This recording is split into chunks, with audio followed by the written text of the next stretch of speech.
All right. Long weekend ahead of us. One more lecture to go.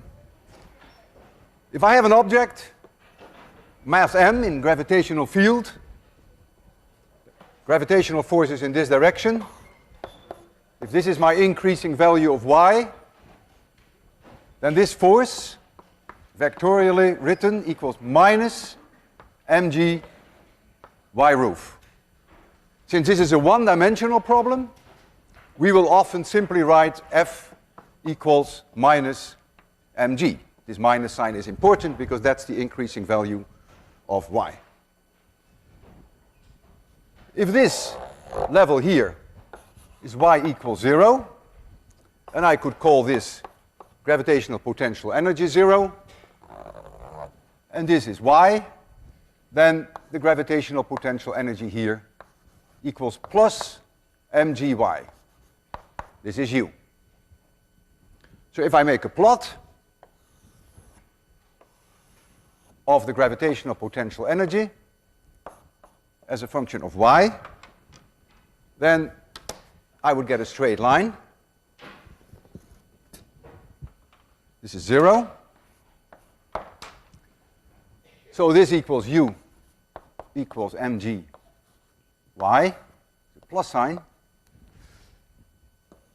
If I'm here at point A, and I move that object to point B, Walter Lewin, move it, I have to do positive work. Notice that the gravitational potential energy increases. If I do positive work, the gravity is doing negative work. If I go from A to some other point, call it B prime, then I do negative work. Notice the gravitational potential energy goes down. If I do negative work, then gravity is doing positive work. I could have chosen my 0 point of potential energy anywhere I please. I could have chosen it right here, and nothing would change other than that I offset the 0 point of my potential energy. But again, if I go from A to B, the gravitational potential energy increases by exactly the same amount. I have to do exactly the same work. So you are free to choose when you're near Earth where you choose your 0. Now we take the situation whereby we are not so close to the Earth. Here is the Earth itself. Of course, you can also replace that by the sun if you want to. And this is increasing value of r. The distance between here and this object m equals r. I now know that there is a gravitational force on this object, Newton's universal law of gravity, and that gravitational force equals minus m Earth, g, divided by this r squared, r roof. So this is a vectorial notation. Since it is really one-dimensional, we would, just like we did there, we would delete the arrow and we would delete the unit vector in the positive r direction. And so we would simply write it this way. The gravitational potential energy we derived last time equals minus m Earth g divided by r. Notice here is r and here is r squared. And if you plot that, then the plot goes sort of like this. This is r. This is increasing potential energy. All these values here are negative. And you get a curve which is sort of like this. This is proportional to 1 over r. Now, of course, if the Earth had a radius which is this big, then, of course, this curve does not exist. It stops right here. If I move from point A to point B with a mass m in my hand, notice that the gravitational potential energy increases. I have to do positive work. There's no difference. If I go from A to another point B prime, which is closer to the Earth, notice that the gravitational potential energy decreases. I do negative work. If I do positive work, gravity is doing negative work. If I do negative work, gravity is doing positive work.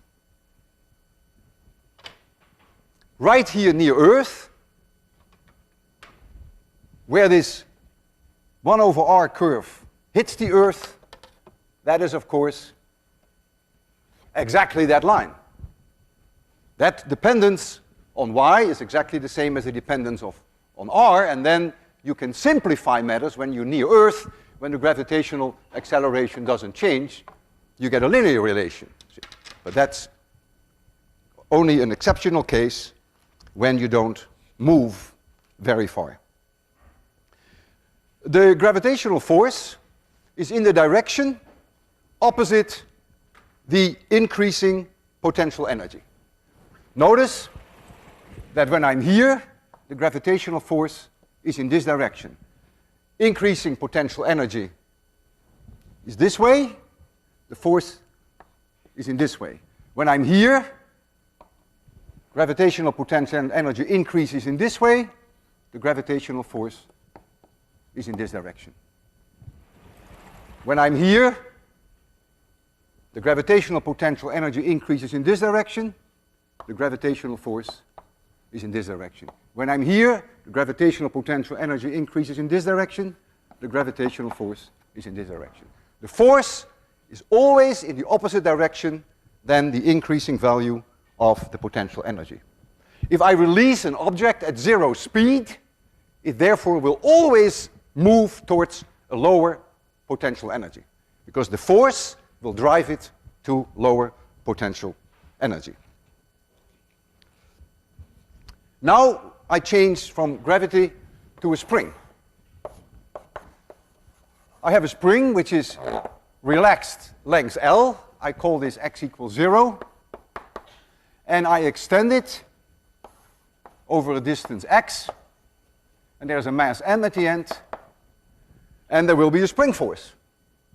And that spring force, F equals minus kx. It's a one-dimensional situation, so I can write it without having to worry about the arrows.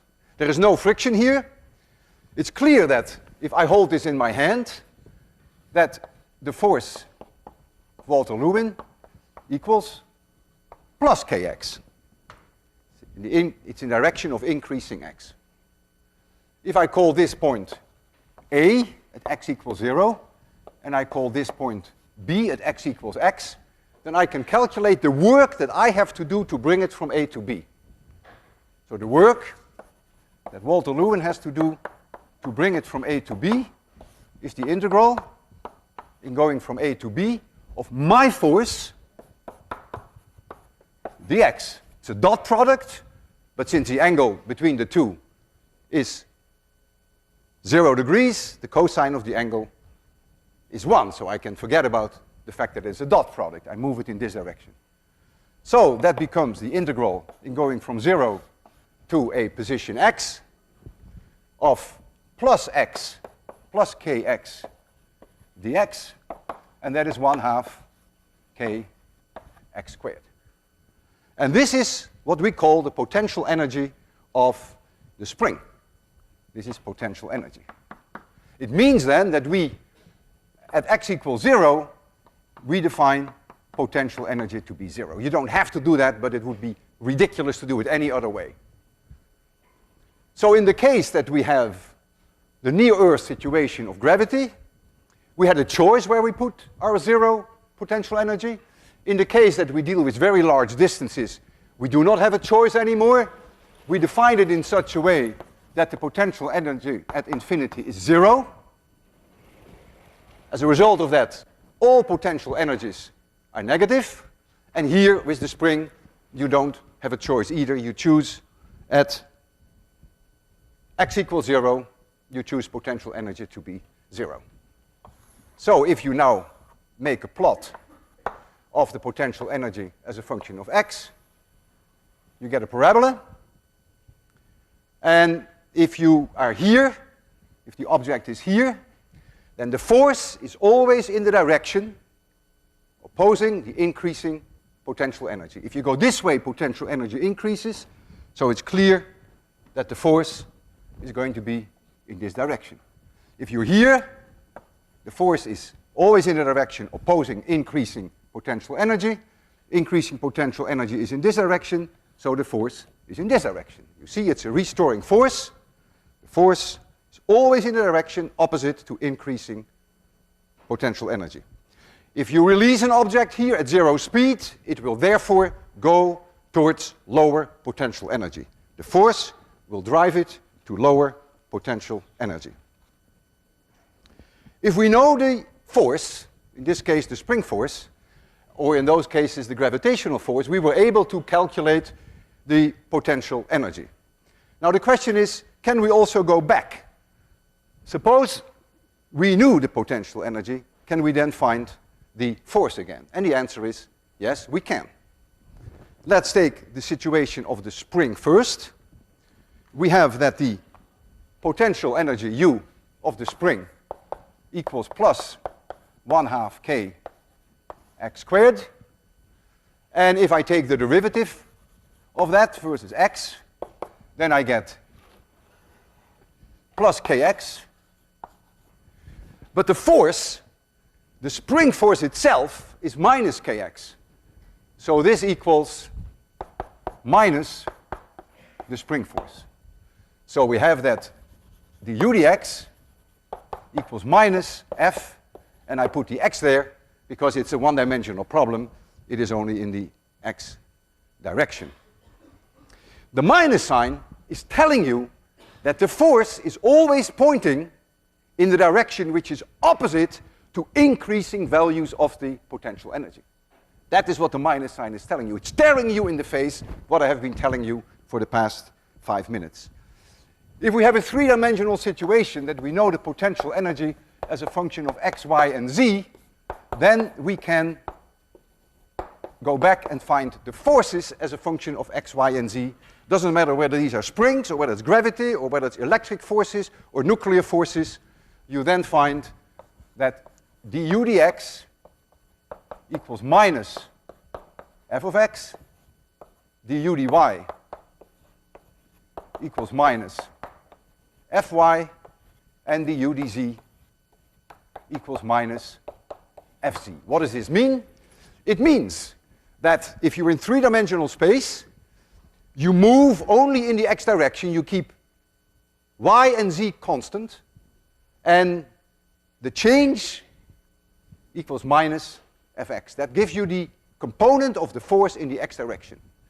You move only in the y direction, you keep x and z constant, and then you'll find the component of the force in the y direction. We call these partial derivatives, so we don't give them a d, but we give them a little curled delta. If we go back to the situation where we had gravity, we had there the situation near Earth. We had u was plus mgy. So what is du dy? This is a one-dimensional situation, so I don't have to use the partial derivatives. I can simply say du dy. That is plus mg. And notice that the gravitational force was minus mg. Remember, the minus sign is still there. It's still there. And so you see that here, indeed, du dy is minus the gravitational force. Now we take the situation that we are not near Earth. We have there. So we have u equals minus m Earth g divided by r. There's only an r here. So du dr. The derivative of 1 over r is minus 1 over r squared. The minus sign eats up this minus sign, so I get plus m Earth g divided by r squared. So the gravitational force equals minus that. It is minus du dr, and indeed that's exactly what we have there. Minus that value. So whenever you know the potential as a function of space, you can also always find the three components of the forces in the three orthogonal directions. Suppose I have a curved surface, literally a surface here in 26100, which sort of looks like this. Something like this. I call this arbitrarily y equals 0, and I could call this u gravitational potential energy 0 for that matter. So this is a function y as a function of x, and the curve itself represents effectively the gravitational potential energy. This is y, and this is x. So the gravitational potential energy u equals mg y, but y is a function of x, so that is also u times m, that is m times g times that function of x. There are points here where du dx equals 0. I'll get a nice mg in here. Where it's 0. And where are those points? Those points are here, here, here, here, and here. If the u dx is 0, it means that the force, the component of the force in the x direction is 0, because the u dx is minus the force in the x direction. So if we visit those points, for instance here, then there is of course gravity, mg, if there's an object there, in the y direction, in the minus y direction, and there is a normal force in the plus y direction, and these two exactly cancel each other. So the net result is that here, here, here, here, and there is no force on the object at all, so the object is not going to move, is going to stay put. Well, yes, it's going to stay put. However, there is a huge difference between this point here and that point there. And you sense immediately that difference. If I put a marble here, I will have a hell of a time to keep the marble in place. Because if there is a fly there in the corner of 26100 which does something, then the slightest amount of force on this one and it will start to roll off. In fact, what will happen is it will go to a lower potential energy. Here, however, if this one is offset, then it will want to go to a lower potential energy. The force is always opposing the direction of increasing potential energy, so the force will drive it back, and so that's why we call this a stable equilibrium. It will always go back to that point, and this is an unstable equilibrium. We have a setup here, and I would like to show you how that will work. So we do have something that is a curved object. It's a track. Let me give you a little bit better light condition. So you see it there. There is that object, a little ball, and no surprise if I offset it from the lowest point that it will be driven back to that point. That's trivial. What is less trivial is that there is a point here whereby indeed the net forces are 0, and it is not easy to achieve that, but I will try to put it there so that it indeed stays put. I'm not too fortunate. It is very difficult. I'm trying. No. Yeah, did it. It's there. It's very unstable. I blow. Whoa, it's not so unstable. And there it goes. So you see that's the difference between stable equilibrium and unstable equilibrium. At the stable point, the second derivative of the potential energy versus x is positive. At the unstable point, the second derivative is negative.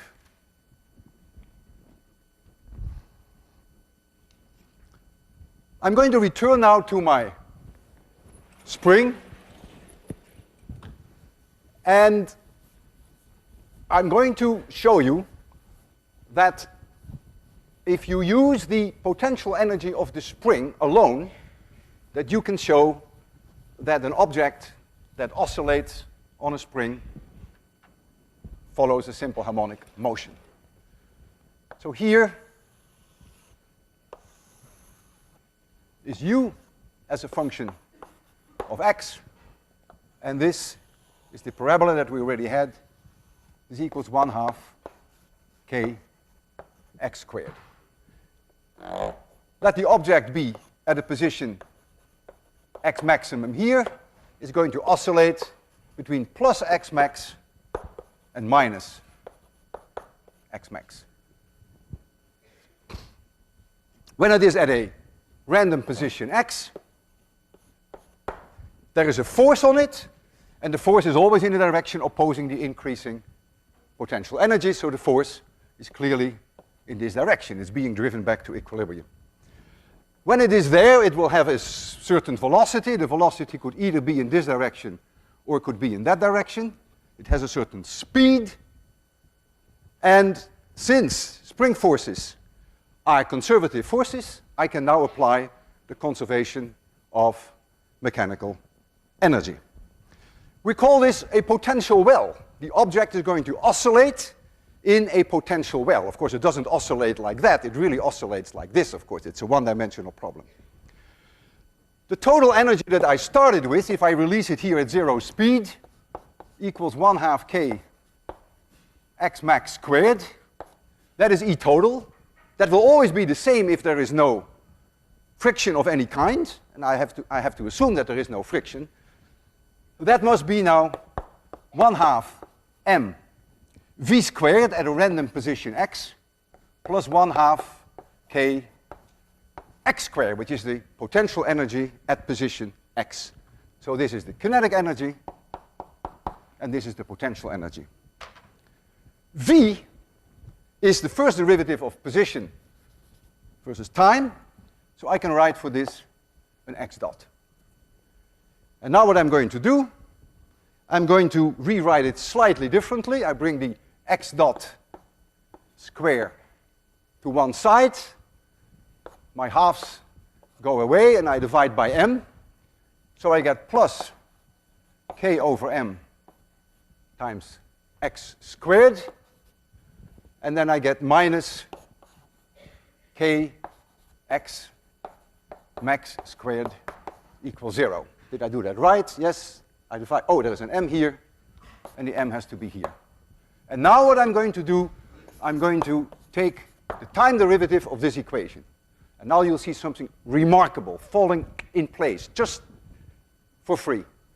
I take the derivative versus time. That gives me a 2x dot, but I have to apply the chain rule. So I also get x double dot, the second derivative, the acceleration, plus I get a 2k over m times x, but the chain rule gives me an x dot. This is a constant, that's the total energy when I started, so the whole thing equals 0. I lose my 2, I lose my x dot because it's 0, and what do I find? X double dot plus k over m equals 0. And this makes my day, because I know this is a simple harmonic oscillation. You've seen this equation before. We derived it in a different way. We didn't use forces today. We only used the concept of mechanical energy, which is conserved. We know the solution to this equation. There's an x here. I heard someone mention the x. Thank you very much. The solution is x equals x max times the cosine omega t plus phi. This is the amplitude, and omega equals the square root of k over m. And the period for one oscillation equals 2 pi divided by omega. We were able to do this. We were able to apply the conservation of mechanical energy because spring forces are conservative forces. So you've seen in a completely different way how you arrive at the same result. Now I'm going to try something similar to another potential well, and that potential well is a track, and the track is a perfect circle. And I'm going to slide down that track an object mass m, and I'm going to evaluate the oscillation along a perfect circular track. And to make it as perfect as I can, I even have here a pair of compasses. Make it a... That's the track. And the track has a radius r. And at this moment in time, the angle equals theta, and here is the object. I call this x equals 0. That is also, of course, where theta equals 0. This is increasing value of y, and I choose this y equals 0. And so the gravitational potential energy of this object is its own mgy. So I have to know what this y is, and therefore I have to know what this distance is. That's very easy. This one here equals r cosine theta, and so this one is r minus r cosine theta. So the potential energy equals mg times r 1 minus cosine theta, if I choose 0 there. I'm free to change that, but that's, of course, a logical thing to do here. Notice if theta equals 0, then the cosine theta equals 1, then you find u equals 0. That's, of course, I have defined it. That's the way I defined my y equals 0. So u equals 0. Notice that when theta equals pi over 2, if the object were here, that you find that the potential energy u equals mgr. That's exactly right, because then the distance between here and the y0 is r.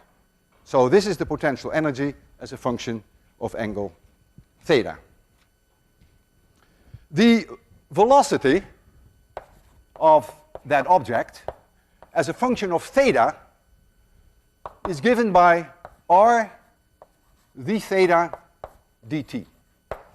And I can make you see that very easily. Let this be the angle d theta. So it moves in a short amount of time over an angle d theta. And the arc here is ds, and the radius is r. The definition of theta, that's the definition of theta, which is in radians, is that ds divided by r equals d theta. That's our definition of radians. So I take the derivative, the time derivative, left and right. So I get the ds dt, which, of course, is the tangential velocity along that arc, equals r times d theta dt, for which you can write r theta dot. The theta dt is sometimes called omega, which is the angular velocity. But keep in mind that in this case, the angular velocity omega, if you want to call this omega, which is the angular velocity, is changing with time. The angular velocity is 0 when you release it, and is a maximum when it goes to the lowest point. So I can now apply the conservation of mechanical energy, because I know what the velocity is at any angle of theta, and I know what the potential energy is. So let the total energy be just the mechanical energy, which depends on my initial conditions. Wherever I start, maybe it's just that I release it here with 0 speed, maybe I give it a little speed. It is a number. It is a constant. So that is going to be 1/2 mv squared at a random angle of theta, and that means this is v, so that is r squared times theta dot squared. This is simply 1/2 m v squared, nothing else. So this is the kinetic energy. Plus the potential energy, which is mg times r times 1 minus cosine theta. And this is always the same, independent of the angle of theta, because gravity is a conservative force. So this is the conservation of mechanical energy. This angle cosine theta is really a pain in the neck. And therefore, what we're going to do is something we have seen before. We're going to make a small angle approximation. Small angle approximation. And we're going to write for cosine theta 1 minus theta squared divided by 2. That is a very, very good approximation. That approximation is way better than the one we did before when we simply said the cosine of theta equals 1. Remember we did that once? We said, oh, for theta is very small, the cosine of theta is about 1. If we did that now, we would be dead in the waters. Because if we said the cosine of theta is 1, this becomes 0 and you end up with nonsense. Because it would say that the mechanical energy is changing all the time because this velocity is changing all the time. So we cannot do that. We would kill ourselves if we did that. The approximation is really amazingly good. If I give you here theta in radians, and I give you here the cosine of theta, and here I give you 1 minus theta squared over 2, then if I take 1/60th of a radian, and I pick 1/60th, since this is approximately 1 degree, but I pick exactly 1/60th, and I ask what the cosine is, that is 0.999, and then I have an 8.61114. Just use my calculator. Then I calculate what 1 minus theta squared over 2 is, and I find 0.999861111. That is very, very close. That only differs by 3 parts in a billion. That is very close. That means the difference between the two is only 1/3 of a millionth of a percent. Suppose now I go a little rougher, and I go to 1/5 of a radian, which is about 12 degrees. So this is very roughly 12 degrees. Then the cosine of theta equals 0.98007, and 1 minus theta squared over 2 equals 0.98000. So that still is amazingly close. That is only differs by 7 parts in 100,000. So the difference is less than 1/100th of a percent. So with this in mind, I feel comfortable to pursue my conservation of mechanical energy, and I'm going to replace this cosine theta by 1 minus theta squared divided by 2. So I will continue here. Center blackboard is always nice. You can see it best. And I will massage that equation a little further. And of course, you can already guess what I'm going to do when I massage it a little further. I'm going to take the time derivative, just as I did in the case of the spring. So we're going to get that the mechanical energy, which is not changing, equals 1/2 m r squared theta dot squared plus mgr. Cosine squared becomes 1 minus theta squared over 2. So we have a minus times minus becomes plus. So I get simply theta squared over 2. And now I take the time derivative. So this becomes 0 equals. Now, I get a 2 out of here, which eats up this 1/2. So I get m r squared. Then I get theta dot, but the chain rule gives me theta double dot. Excuse me? Anything wrong? I don't think so. Thank you. So, I have to take the derivative of this one. The 2 flips out, which eats up this 2. So I get mgr, and then I get a theta, but the chain rule gives me a theta dot. I lose my m. I lose 1r. I lose my theta dot. I picked the wrong one. I lose my theta dot, not the theta. And what do I find? That theta double dot plus G over R times theta equals 0. And I couldn't be happier, because this tells me that the motion is that of a simple harmonic oscillation. And the solution is theta equals some maximum angle for theta, which is the amplitude in angle, times the cosine of omega t plus phi. This is the angular frequency, has nothing to do with that omega there, which is the angular velocity, which is changing in time. This is a constant, this is angular frequency, and this omega equals the square root of G over R. And so the period of the oscillation is 2 pi times the square root of R over G. And when you see that, you say, hey, Popelepe, I have seen that before. Where have we seen this before? Almost a carbon copy of something that we have seen before. What is it? Excuse me, speak louder. Pendulum. We had a pendulum whereby we had length L of a massless string. We had an object M hanging on the end. And what was it doing? It was going along a perfect arc, which is exactly identical. The problem is the same. It's not a surprise, because now we have a surface, which is an exact perfect arc. It's a circle. We have no friction. We assumed with the pendulum that there was no friction either. So it shouldn't surprise us that you get exactly the same period that you had with a pendulum, and except that, of course, with the pendulum, what we called L is now R.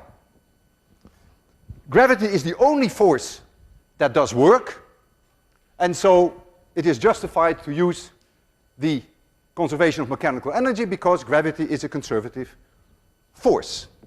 We used the small angle approximation to make it work. In the case of the spring, we had that the potential energy was proportional to x squared.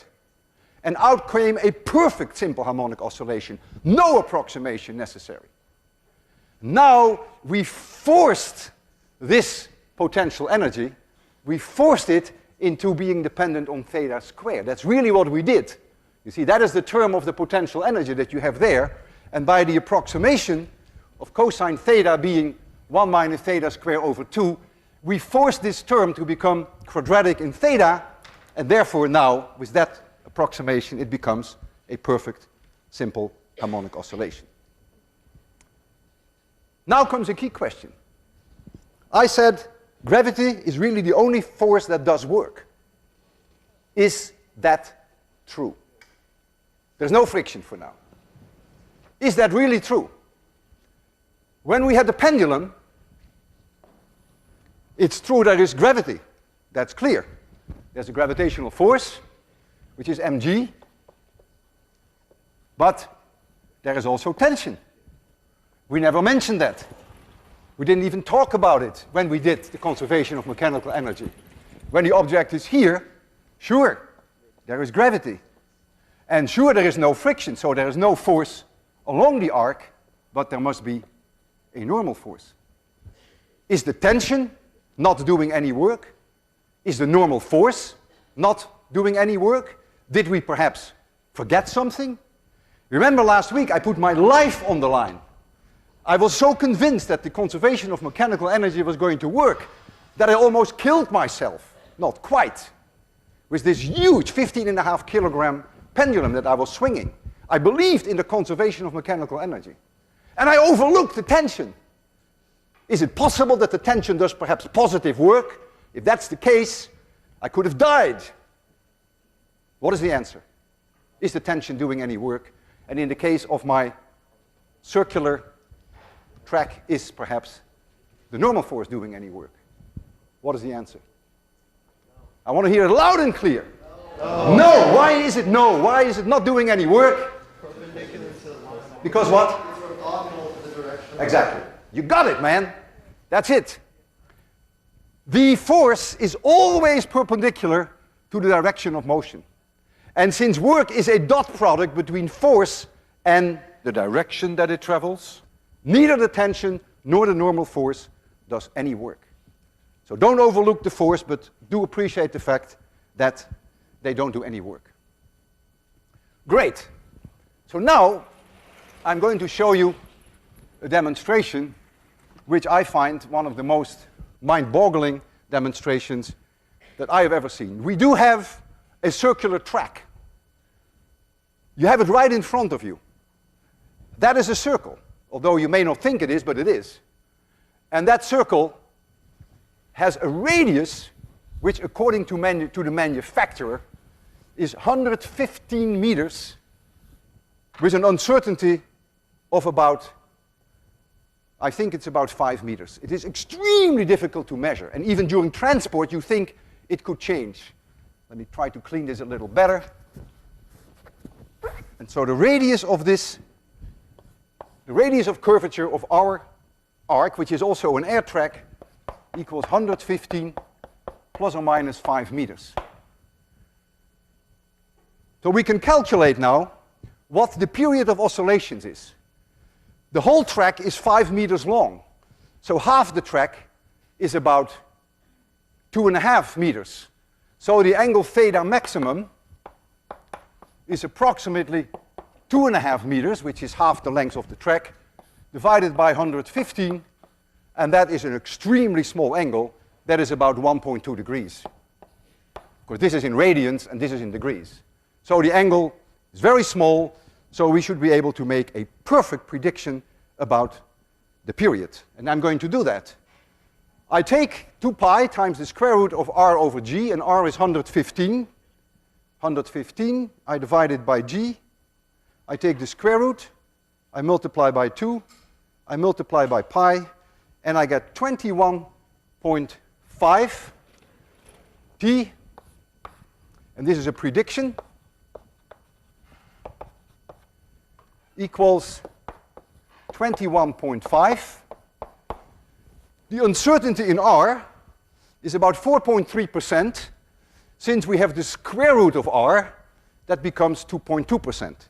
So if I multiply that by 0.022, I get an uncertainty of about 0.47. Let's call this 0.5 seconds.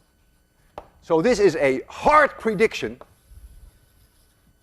what the period of an oscillation should be. 21.5 plus or minus a half second. Now I'm going to observe it, and we're going to see how this compares. I don't want to oscillate it 10 times. That will take 3, 4, 5 minutes. That's too long. It is not really necessary because my reaction time is 0.1 second. So even if I did only one oscillation, that would be enough to see whether it is coincident with that, consistent with that number. However, it is such a beautiful experiment. It's so much fun to see that object go back and forth in 21 seconds that I will go, for your pleasure and for my own pleasure, I will go 3 oscillations. Not that it is necessary, but I will do it. 3t is going to be something plus or minus, and this is my reaction time, which is 0.1 second. And then we can all divide that by 3, and then of course the error will go down by a factor of 3, and we will see whether this number agrees with this one.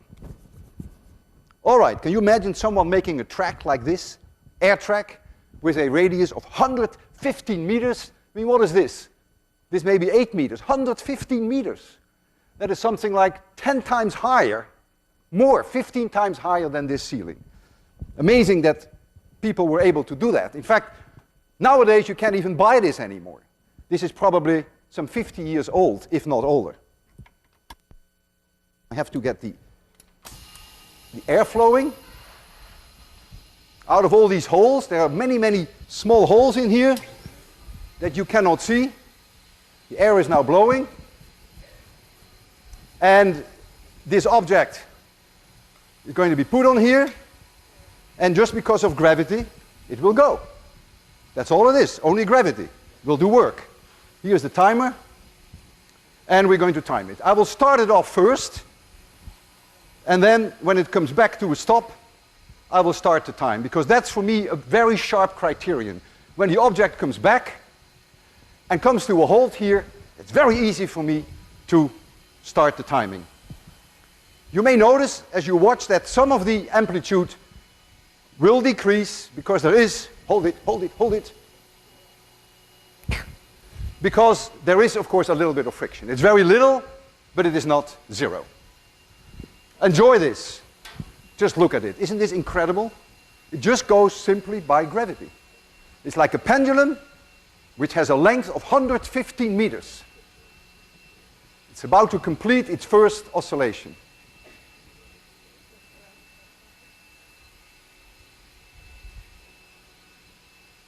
It goes back. Actually, some of you may be able to see the curvature. You can really see that it is not straight. So we're coming up to the second.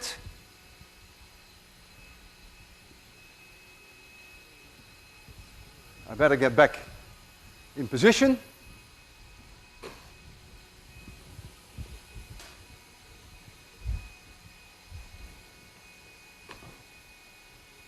So when it stops here, it has made 3 complete oscillations. 64.05.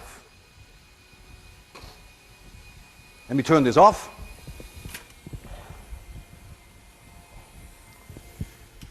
So 3t equals 64.05. I'm lazy. 64.05. I divide that by 3. That is 21.35 plus or minus 0.03. It's exactly in agreement with the prediction, with the uncertainty of the prediction. I have something very similar. And that is, again, a curved track. It's not. Ooh, I hope I can retrieve that ball. That would be nice. What happened? Boy. Have to be. Gee, what's happening here? Oh yeah, got it. Whew. Tricky to make a hole in here. This is an arc. Not unlike this one, there's a little bit more friction. And in this case, the radius is 85 centimeters. So, we can calculate what the maximum angle is. Radius is 85 centimeters, and the arc to the edge is about 20 centimeters. So we have now a situation like this. So R equals 85 centimeters, and this here is approximately 20 centimeters, so theta maximum is roughly 20 divided by 85, and that is something like 13 degrees. 13 degrees is not a bad situation, because the difference between the cosine theta and 1 minus theta squared over 2 is less than 0.01%. It's that small. So I can make a prediction of the period of this oscillation, predict, and you can go through exactly the same exercise. You take 2 pi times the square root of r over g, and you find 1.85. The uncertainty of this radius is, of course, not very large, but we are not certain about the radius to about 1 centimeter. So it's 85 plus or minus 1 centimeters. So that's about a 1.2% error. And so the error then in the prediction will be 0.6%. It's about 0.01 seconds. So I expect this is my prediction. Now, I really want to challenge this 0.01. And so now I'm going to make the observations. And surely I'm going to do it now 10 times, because then the uncertainty will be 0.1 seconds. That's my reaction time. And so I have the final period to an accuracy of 0.01 seconds. And so we can compare these numbers directly. And that is what I will do now. I have here the timer, and I'm going to oscillate that back and forth. And that should only take 20 seconds. Zero it. We started here. We have great confidence in physics, right? We believe in physics. We believe in the conservation of mechanical energy. Start. Are you counting? Is this 2? Yeah, is this 3? 4? I don't believe you. Okay, we start again.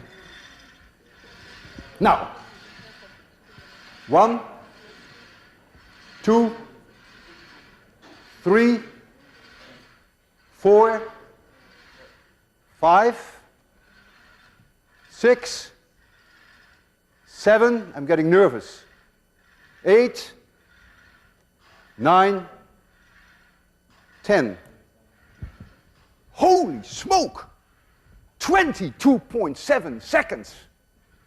It should have been 18.